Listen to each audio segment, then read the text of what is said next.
ការចាប់ដើមសំលុយគឺជារឿងដែលល្អមែនតើនៅពេលដែលបងប្អូនទាំងអស់គ្នាធ្វើការចាប់ដើមសំលុយតាំងពីខ្លួនឯងនៅក្មេងនៅជាសិស្សនៅជានិស្សិតនៅឡើយព្រោះពេលវេលាហ្នឹងគឺជាពេលវេលាមួយដែលអត់ទើសដៃទើសជើងទេព្រោះអ្នកខ្លះអត់តទាំងមានគ្រួសារផងហើយអ្នកខ្លះទៀតក៏អត់ទាន់មានបំណុលដែរហើយក៏អត់មានទំនួលខុសត្រូវទៅលើឪពុកម្ដាយច្រើនដែរព្រោះវ័យហ្នឹងជួនកាលឪពុកម្ដាយអាចមានលទ្ធភាពនៅក្នុងការទ្រទ្រង់ខ្លួនឯងបានយ៉ាងល្អអញ្ចឹងថ្ងៃនេះមានកំណត់មួយចំនួនចង់រំញោចក៏ដូចជាចង់ជួយទាញឲ្យបងប្អូនទាំងអស់គ្នាចាប់ផ្ដើមសំលុយទីមួយនោះគឺបងប្អូនកុំប្រើជីវិតដូចអ្នកដទៃនៅពេលដែលឃើញគេហ៊ឺហានៅពេលដែលឃើញគេប្រើអ្វីដែលជារបស់ brand name ឬក៏ស៊ីវិល័យអីចឹងយើងចង់អញ្ចឹងដែរនៅពេលដែលយើងចង់អញ្ចឹងដែរយើងសំលុយអត់បានទេឬក៏ពេលខ្លះសំលុយហើយយកទៅទិញរបស់ហ្នឹងយកមកហើយសំបានទៀតយកទៅទិញរបស់ហ្នឹងយកមកអញ្ចឹងធ្វើឲ្យនៅពេលដែលចង់ប្រើលុយឲ្យកើតជាការអីមួយអត់មានហើយរបស់ខ្លះទិញហើយលក់ទៅវិញខានទិញទួយណាតែរបស់ខ្លះទិញហើយលក់ទៅវិញអត់កើតឬក៏លក់ទៅវិញខាតច្រើនមែនតើអញ្ចឹងកុំប្រើជីវិតដូចគេអីគេហ៊ឺហាជួនកាលជីវភាពគេអត់ដូចយើងឬក៏គេហ៊ឺហាគេមានលុយកញ្ចប់ណាផ្សេងដែលគេអាចហ៊ឺហាបានអញ្ចឹងប្រើជីវិតរបស់ខ្លួនឯងល្អជាងចំណែកទី2បងប្អូនទាំងអស់គ្នាអាចទៅរកកត្តាជំរុញដែលធ្វើឲ្យបងប្អូនមានអារម្មណ៍ចង់សន្សំលុយពីព្រោះធម្មតាបើសិនជាយើងសន្សំលុយហើយយើងអត់ដឹងថាសន្សំយកទៅធ្វើអីសន្សំដើម្បីអីឬក៏សន្សំក្នុងគោលដៅណាមួយអញ្ចឹងណាអញ្ចឹងយើងក៏អត់មានធម៌ពលនៅក្នុងការសន្សំដែរតែបើផ្ទុយទៅវិញបងប្អូនចង់សន្សំលុយដើម្បីបំពេញក្តីសុបិនណាមួយឧទាហរណ៍ដូចជាសន្សំលុយដើម្បីឲ្យខ្លួនឯងអាចមានលទ្ធភាពនៅថ្ងៃមុខក្នុងការដើរលេងជុំវិញពិភពលោកអីចឹងទៅ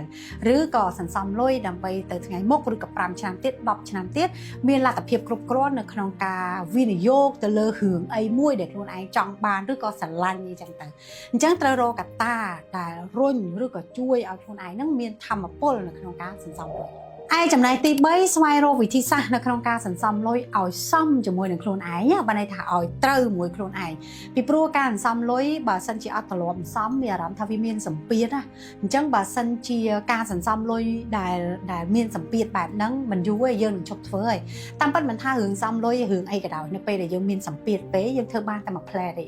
នៅពេលដែលដល់ចំណុចមួយយើងមានអារម្មណ៍ថាយើងអស់កម្លាំងអស់ធម៌ពលមានអារម្មណ៍ថាវាហត់នឿយលែងចង់បានហើយអញ្ចឹងយើងប្រឡែងអញ្ចឹងយកល្អគួរតែរករបៀបនៅក្នុងការសន្សំលុយមិនឲ្យវាសមជាមួយនឹងយើងឧទាហរណ៍ថា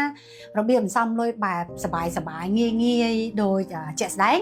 ខ្ញុំខ្លួនឯងហ្នឹងក៏ប្រើវិធីសាស្ត្រសន្សំលុយបែបងាយសបាយដែរដោយទិញសភៅសន្សំលុយយកមកដាក់ចូលហើយនៅពេលដែលខ្ញុំដាក់ចូលហ្នឹងខ្ញុំមានទម្លាប់សន្សំលុយមួយដែលអត់កំណត់ថាមួយខែឬក៏មួយឆ្នាំឬក៏អីត្រូវដាក់ប៉ុណ្ណាឯងអត់មានទេតែខ្ញុំកំណត់ដោយនៅពេលដែលខ្ញុំមានលុយថ្មីกระดาษថ្មីមិនថាกระดาษ10000 50000ឬក៏10 20ដុល្លារឲ្យតែមានកระดาษថ្មីគឺខ្ញុំយកกระดาษហ្នឹងយកទៅដាក់ចូលសន្សំហើយគ្រប់ពេលដែលមានកระดาษថ្មីមិនថាกระดาษ100ក៏ដោយកระดาษ50ក៏ដោយអត់ខ្វល់ទេដឹងឲ្យយកទៅដាក់សន្សំហើយដល់ពេលសន្សំយូរទៅច្រើនទៅហើយមានអារម្មណ៍ថាសភៅហ្នឹងកាន់តែស្រឡាញ់ទៅតាមពិតមានរបៀបច្រើនណាស់ប៉ុន្តែនេះគ្រាន់តែជាឧទាហរណ៍ធ្វើយ៉ាងណាឲ្យការសន្សំនោះមិនមានសម្ពាធចំណែកទី4បងប្អូនអាចនឹងមានអារម្មណ៍ចង់សន្សំលុយនៅពេលដែលបងប្អូនដឹងថាលុយអាចបង្កើតលុយបន្ថែមទៀតបានអញ្ចឹងបើសិនជាបងប្អូនសន្សំលុយបានកាន់តែច្រើនបងប្អូនអាចយកលុយនោះទៅបង្កើតលុយបន្ថែមទៀតបានដោយពេលខ្លះមិនចាំបាច់ធ្វើអីច្រើនទេសម័យនេះគ្រាន់តែដាក់ធនាគារ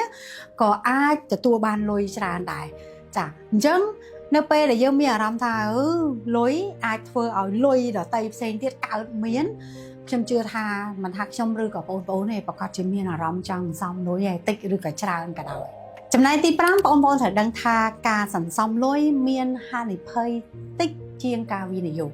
ហើយជាក់ស្ដែងនៅពេលដែលបងប្អូននៅអាយុក្មេងនៅឡើយអាចមិនទាន់មានបទពិសោធន៍ខាងផ្នែកអាជីវកម្មឬក៏មិនទាន់ចេះថ្លឹងថ្លែងគិតគូរអីច្បាស់លាស់នៅឡើយទេ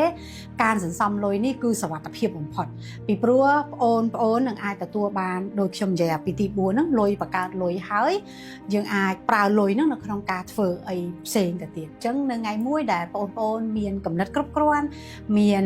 ការថ្លឹងថ្លែងច្បាស់លាស់ហើយអាចដឹងឬក៏ទទួលបានបទពិសោធន៍មួយចំនួនតាក់ទងជាមួយការធ្វើអាជីវកម្មតាមរយៈការរៀនសូត្រពីសិស្សច្បងអីចឹងទៅអញ្ចឹងបងប្អូនអាចយកអាលុយដែលខ្លួនឯងសន្សំហ្នឹងយកទៅវិនិយោគអញ្ចឹងការសន្សំមានហានិភ័យទាបមែនតើសម្រាប់ពួកយើង nên trong trao thì bà mùi bọn thở đăng tha nó bây là bọn miền lôi hình xóm á bọn miền ai cả riêng phiếp các này hệ ranh và thốt đẹp đó miền là rằm tha vì ọt stress để xa lôi á hay stress để xa lôi nó bị về tận nia khăn nè chăm chưa thà bọn và cả chị đằng